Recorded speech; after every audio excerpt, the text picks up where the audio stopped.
Սիրելի փառատոններ, ողջունում եմ ձեզ, շնորհակալ եմ նախ ջերմ ընդունելության համար։ Ես առաջարկում եմ, որ մենք այսօրվա մեր հանդիպումը սկսենք այն գործերից, որ այս ընթացքում արել ենք և պլանավորում ենք իրականացնել փառատոնում, նաև լավ առիթ է որպեսզի հաստատենք։ Սիրելի վարչապետ, բոլորս քոթիկունքին կանգնած ենք, տնենք ու տանք, մենք ծախվող չենք, մատունեցին երբեք չի ծախվում, կանգնած ենք թիկունքին, այս գործները, սիրելի, Բայց դուք հիմա փառաքարից եք, թե մարտունից եք։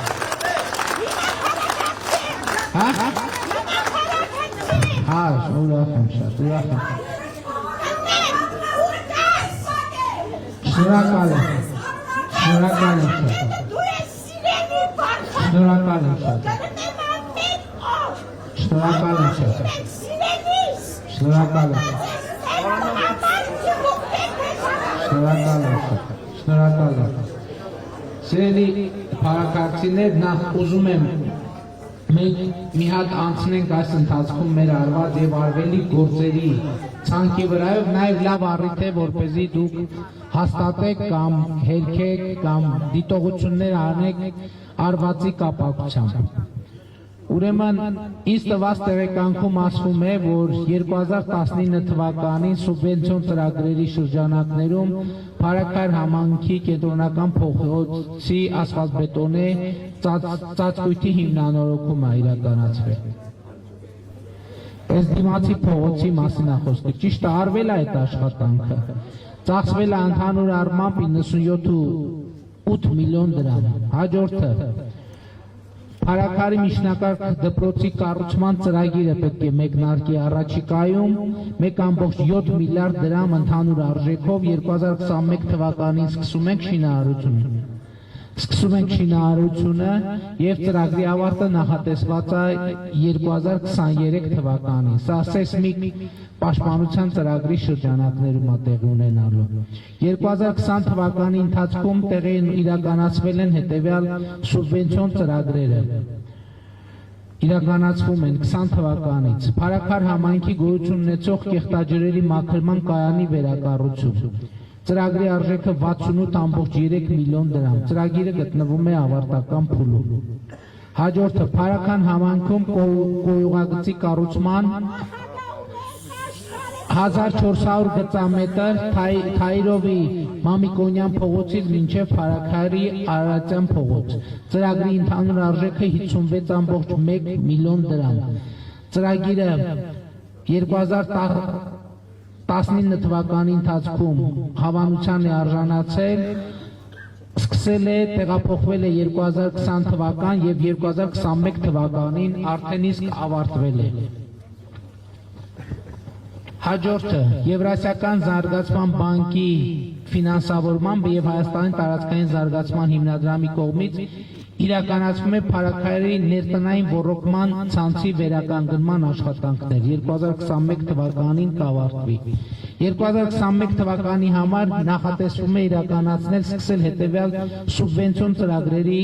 աշխատանքները։ Փարաքարի Գասպարյան փողոցի մի հատվածի մեքենագործներ Մամիկոնյան փողոցների ասֆալտապատում եւ բարեկարգում։ Այստեղ 105 միլիոն դրամ նախագծային արժեքով 30%-ը պետություն կառավարությունն է եւ 70%-ի համայնքի ֆինանսավորմամբ։ Հաջորդը Փարաքարի Վազգեն Սարգսյան թաղամասի կոյուղագծի կառուցում եւ Էրեբունի փողոցի կոյուղագծի նորոգում։ 60 միլիոն դրամ արժեքով 55%-ը ֆինանսավորում է կառավարությունը, 45%-ը ֆինանսավորում է համայնքը։ Հաջորդը Փարաքար համայնքի փողոցների արտաքին լուսավորության ցանցի ընդլայնում եւ արևային կայանի տեղադրում 85 միլիոն դրամանոց ծրագիր 50%-ը կառավարությունը կֆինանսավորի 50%-ը համայնքը եւ Փարաքար համայնքի գազամատակարարման համակարգի ընդլայնում 130 միլիոն դրամ նախնական արժեքով նախատեսում է որ 50%-ը պետությունը պետք է ֆինանսավորի եւ կառավարությունը պետք է ֆինանսավորի 50%-ը համայնքն է ֆինանսավորելու։ Սիրելի փարաքարցիներ, այս կարևոր է որպեսզի մենք մեր խոսակցությունը սկսենք արդեն իսկ ընթացիկ ծրագրերի մասին խոսակցությամբ։ Ես խնդրում եմ, շնորհակալ եմ շատ, խնդրում եմ։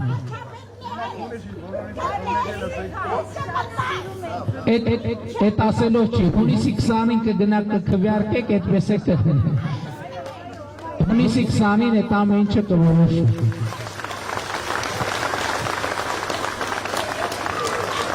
Այսօր լավ որտեղից սկսեցիք, ես այսօր ուզում էի Ժողովուրդ ջան, խնդրում եմ, թույլ տվեք, խնդրում եմ, ես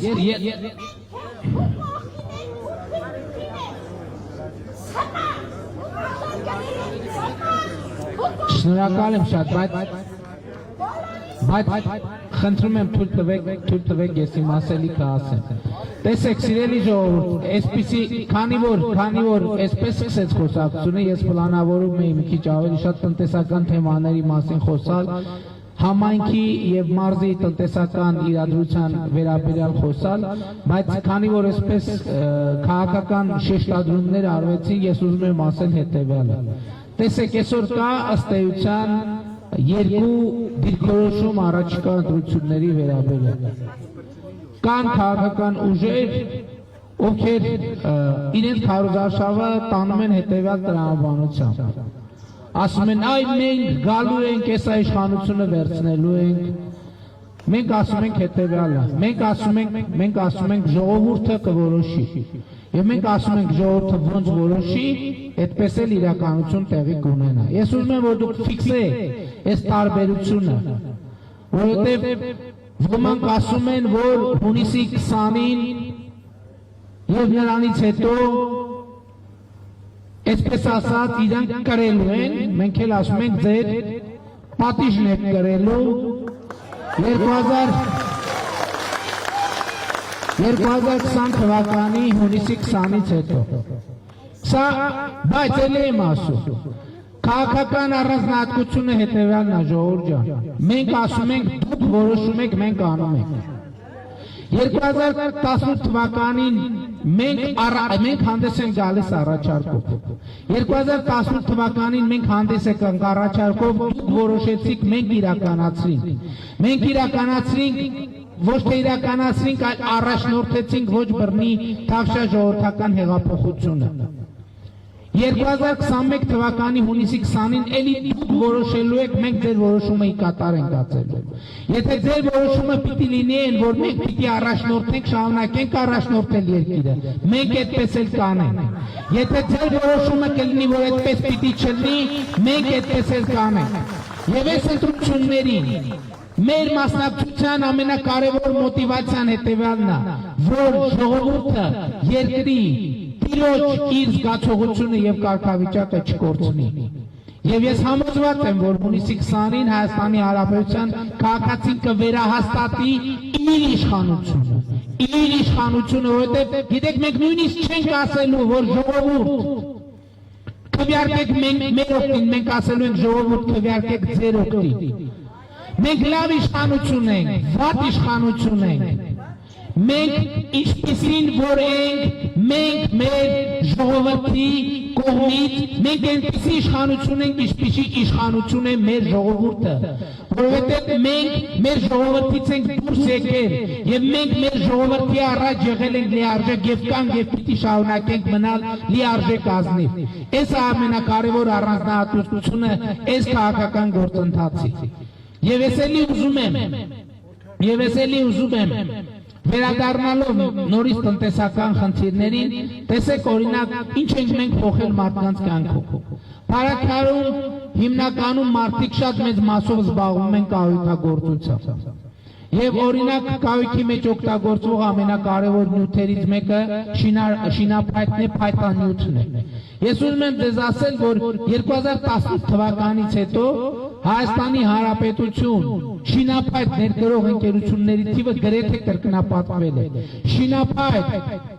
Շինափայտի ներմուծման ծավալները գրեթե կրկնապատկվել են։ Եվ դա ինչի է հետևանքով, այսինքն գրեթե չէ, 124%-ով ավելի շինափայտ է ներկրում, քան 2018։ Եվ դա ինչի շնորհիվ, որովհետև մենաշնորհներն են վերացել։ Այսօր ձեզնի յուրաքանչյուրը,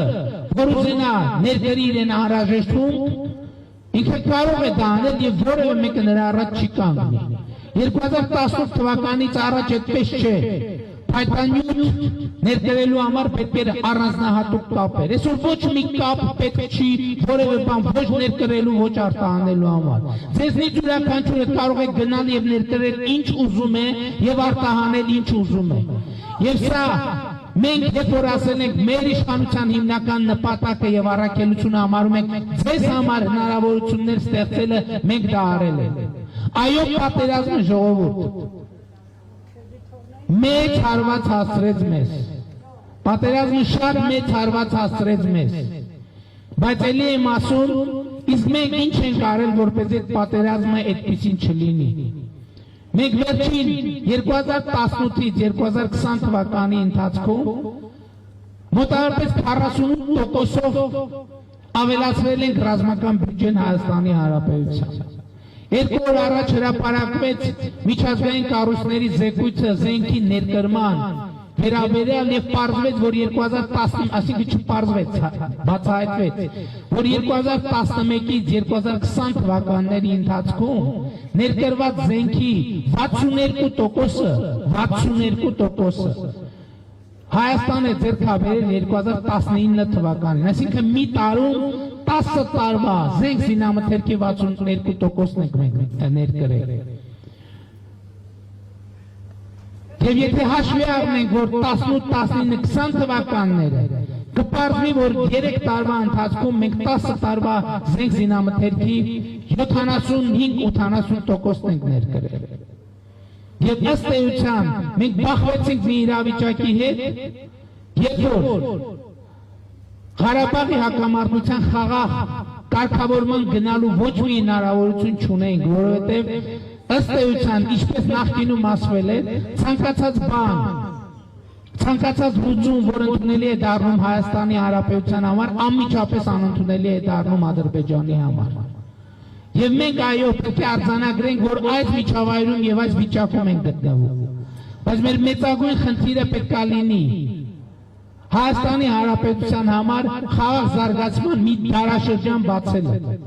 որպեսզի հայ ժողովուրդը կարողանա ազատ ապրել եւ ստեղծագործել իր հայրենիքում։ Բայց խաղաղություն ասելով պետք է հասկանալ ոչ միայն արտաքին խաղաղություն, այլև ներքին խաղաղությունը։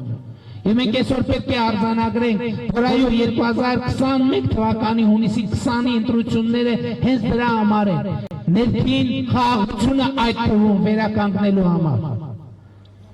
2000 այս ընտրություններում Հայաստանի ժողովուրդը գնալով ընտրական տեղամաս եւ երրորդ քվեաթերթիկը վերցնելով առաջին հերթին քվեարկում է ինքը իր օգտին։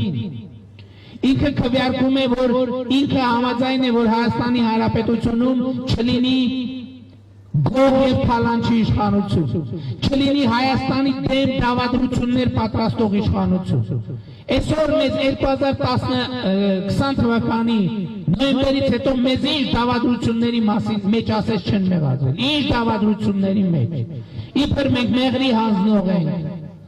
փաստերը բացահայտվեցին, ով է մեղրի հանձնողը։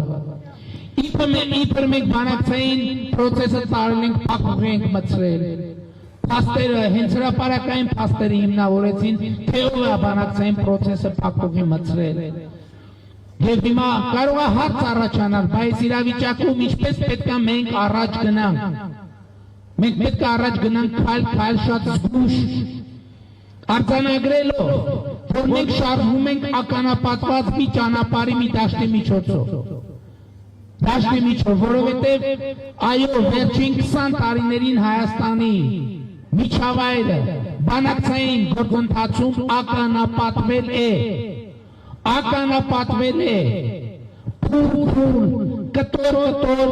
նահանջներով։ Եվ մենք այդ դաշտով իրար հետ պետք է շատ զգուշ քայլենք նպատակ ունենալով Հայաստանին խաղաղ զարգացման դարաշրջանի հասցնելը։ Դա պետք է լինի մեր անելիքը։ Եվ այսօր մեր ամենամեծ խնդիրը Հայաստանի Հանրապետությունում առաջին հերթին քաղաքացիական պատերազմը կանխելն է։ Որովհետև ակնհայտ է 2020 թվականի նոյեմբերի 9-ից շատ կոնկրետ ուժեր Հայաստանի Հանրապետությունում ուզում են քաղաքացիական պատերազմ հրահրել։ Եվ երբ որ մեր կառավարությանը ասում են, թե մենք կառավարման հմտություններ չունենք, նոյեմբերից մինչև այսօր ամենամեծ ապացույցն է հմտության, երբ որ մարդիկ ուզում են Հայաստանում քաղաքացիական պատերազմ հրահրել, ընդ որում ունենալով ամենատարբեր տեղերից աջակցություն եւ նրան չի աջողվում։ Նրանց պետք է չաջողվի դա եւ դրա համար կա շատ կարեւոր մի բան։ Քաղաքացիական պատերազմ մենք պետք է գնանք եւ հունիսի 20-ին առնվազն 60%-ով թվենք ակնկալում, որպեսզի մենք ձեր տված ուժեղ եւ փոխպատե մանդատով արմատախիլ անենք Հայաստանի քաղաքական դաշտից այն ուժերին, ովքեր ուզում են քաղաքացիական պատերազմ հրահրեն Հայաստանի Հանրապետությունում։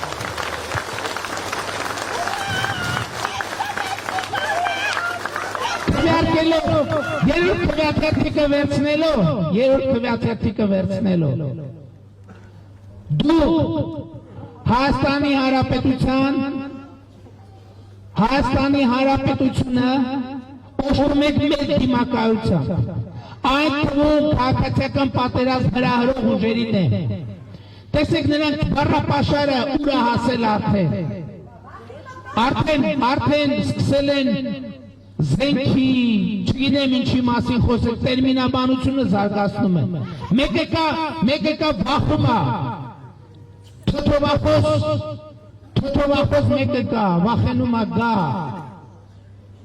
Եվ բանավեճի մասնակցի ասում է, ես մեծ հաճույքով ասում է, բանի կհրավիրեմ, դուելի կհրավիրեմ զենքի ցանկացած տեսակով։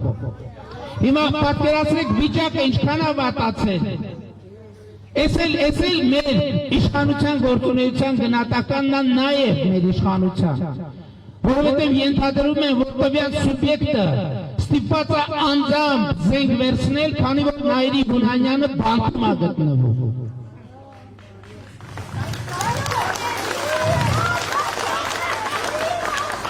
Մյուսն էլ ասում է, եթե ես լինեի գերագույն հրամանատար, ասում է, ես ինքս ինձ կգնդակահարեի։ Izbor verki tasıp tarva, zeng zinametli 75%, Հայաստանի Հանրապետության, ձեռքա բերվենք քեզնից հետո, բանջի չես քեզ գնդակահարում դրա համար։ Izbor Monte Carlo-ների կազինոներում, զինվորից գողացած միլիոններ կրվեիր, քեզ կգնդակահարեիր, թե չէ գլուխդ պատերին կտայր, թե չէ։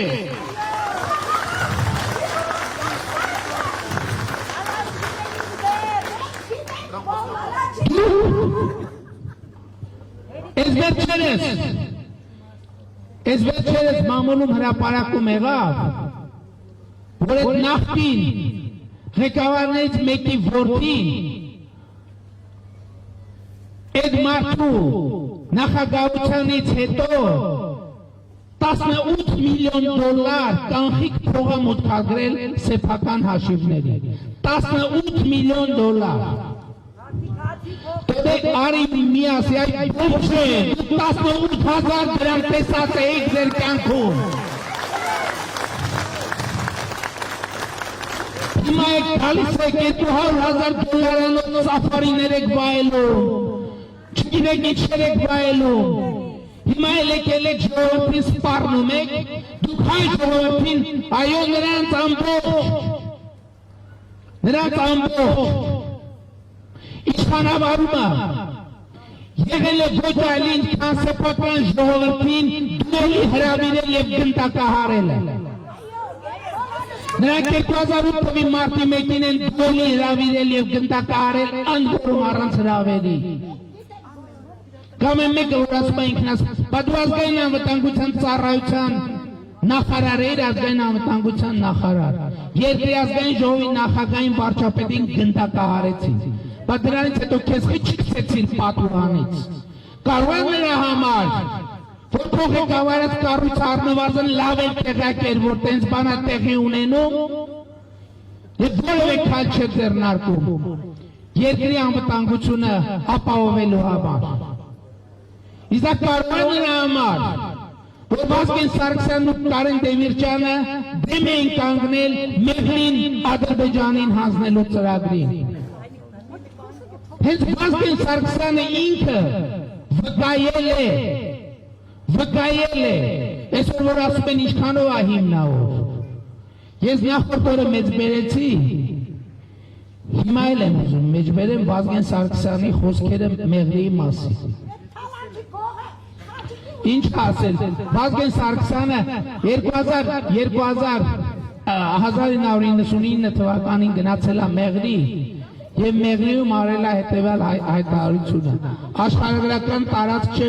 Մեղրին, հայրենիքի մի բուրջ է, և երբ դու Մեղրին տալիս ես օտարին, Վազգեն Սարգսյանն ասում է, և երբ դու Մեղրին տալիս ես օտարին, քո տանդուռը փակում ես քեզ վրա, հետ ով էր ուզում Մեղրին տալ օտարին։ Ով էր ուզում Մեղրին տալ օտարին։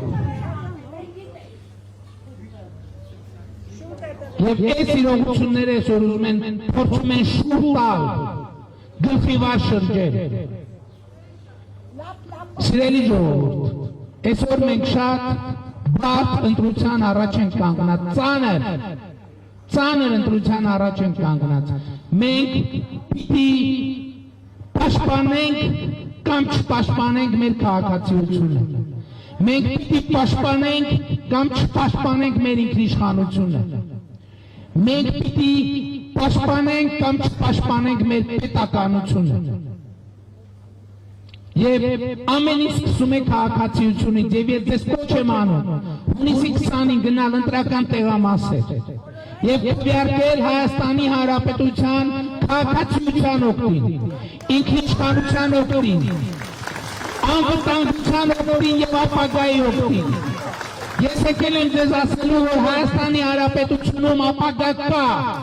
Հայաստանի Հանրապետությունում կա ապագա, բայց այդ ապագան օդիկ չի ընկնելու, այդ ապագան քաղաքացիական գործունեության արդյունք և հետևանք պետք է լինի։ Եվ քաղաքացիական պահվածքը հետևյալն է, մեր կառավարությունը ինչ ասում, մենք բոլորին տալիս ենք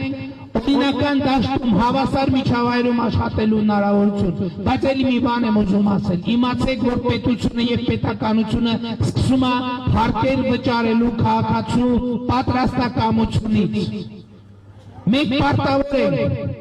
Մենք պարտավոր ենք այո աշխատել,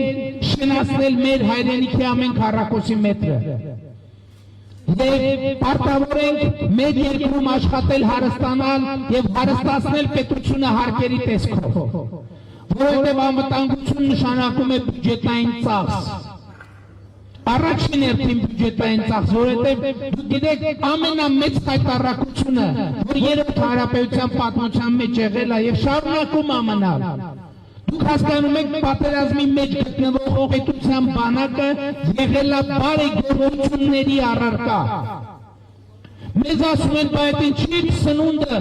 զինվորի սննդի վրա ինչի՞ փոխտացել։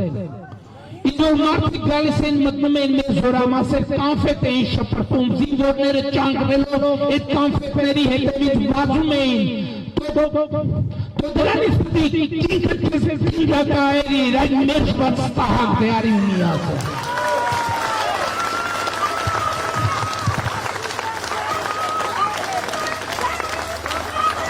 Բանակը բարեք, ով ասես, բանակին նվիրում եմ մի ուազ։ $10,000 ուազ են տալի, $50,000 ռեկլամ անում իրանցից։ Բանակը բարեգործության առարկա։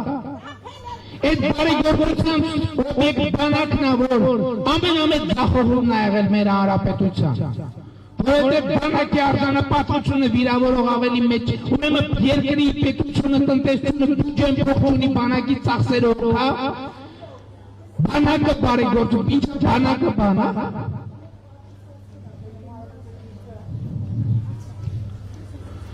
Այս ճշմարտությունները մենք պետք է արձանագրենք եւ գնանք առաջ։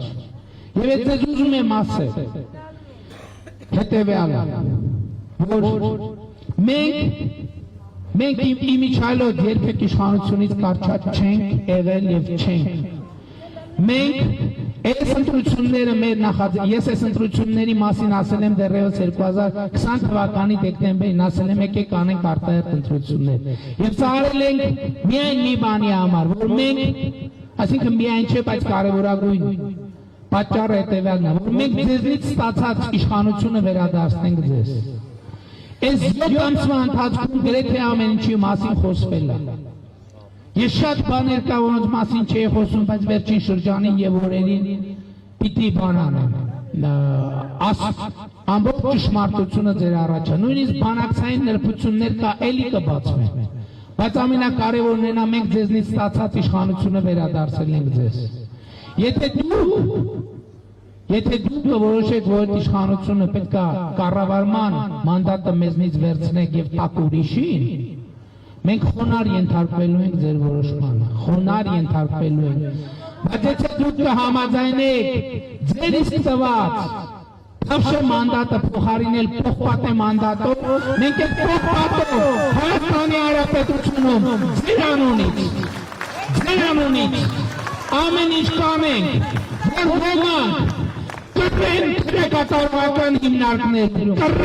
քրեակատարողական հիմնարկներում եւ Հայաստանին ունեցած պարտքը վերադարձնեն։ Ներողություն եմ խնդրում, որ մինչեւ հիմա այդ ամեն ինչը չենք արել, բայց տվեք, նորացրեք, ուժեղացրեք մեր մանդատը եւ մենք ձեզ հետ կանենք այն։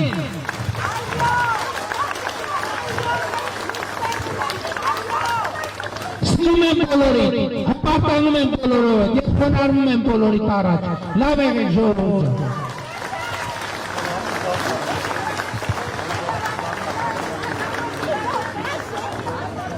Սիրելի բարեկամներ, եւ Փարաքար համայնքը 44-օրյա պատերազմի ընթացքում ունեցել է 10 զոհ։ Արմեն Կարապետյան, Էդիկ Կարապետյան, հայր եւ որդի, Էդիկ Սահակյան, Էրիկ Սահակյան, Գևորգ Բերակչյան, Սլավիկ Ավետիսյան, Նարեկ Հարությունյան, Տիգրան Հարությունյան, Գարեգին Նիկոլյան, Սուրեն Առաքելյան, Արմեն Սիմոնյան։ Եկեք մեկ րոպե լրությամբ հարգենք զոհերի հիշատակը, ի նշան եմ բանի, որ մենք պարտավորվում ենք հանուն նրա ստեղծել կերտել ունենալ ազատ եւ երջանիկ ու հզոր հայրենիք։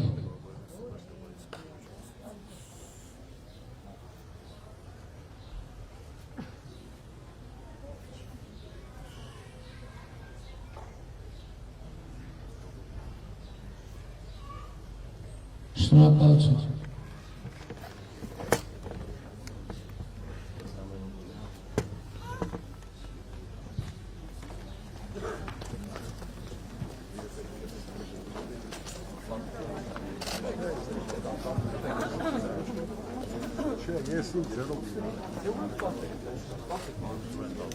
Սուրեն Բաբայանի անունը իմացաբարձություն ներողություն։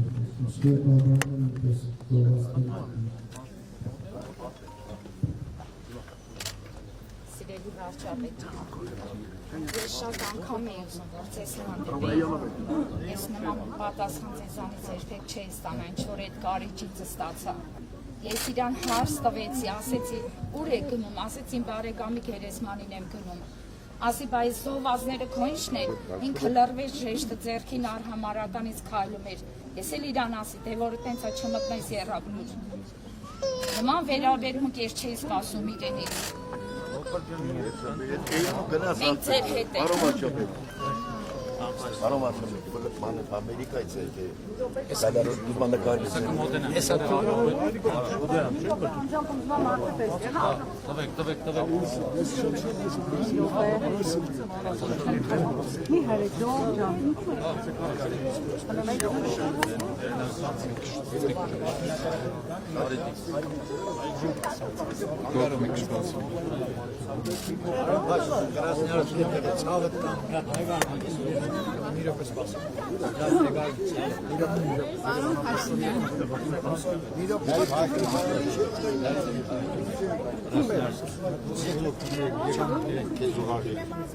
Ներողություն ճանապարհով երեխան Պարոն Փաշինյան։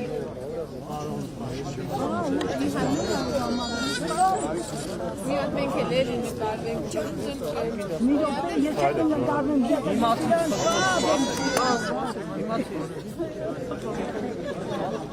Յանը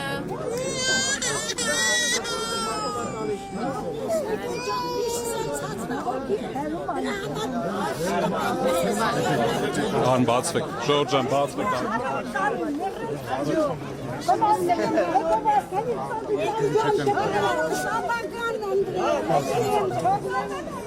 Մենակ չթողես Ժորժան դուքով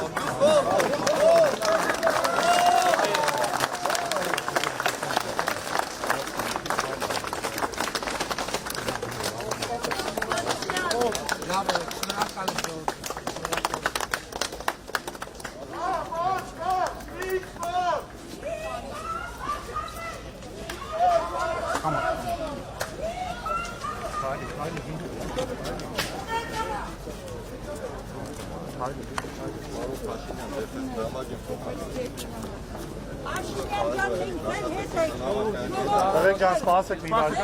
սպասի Եվ պիտի ախտահանեն մեր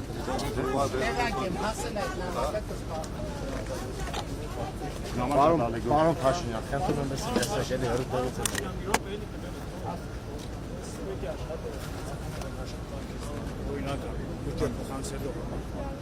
Սուրեն լրիվ տեղյա իրանք լրիվ տեղյա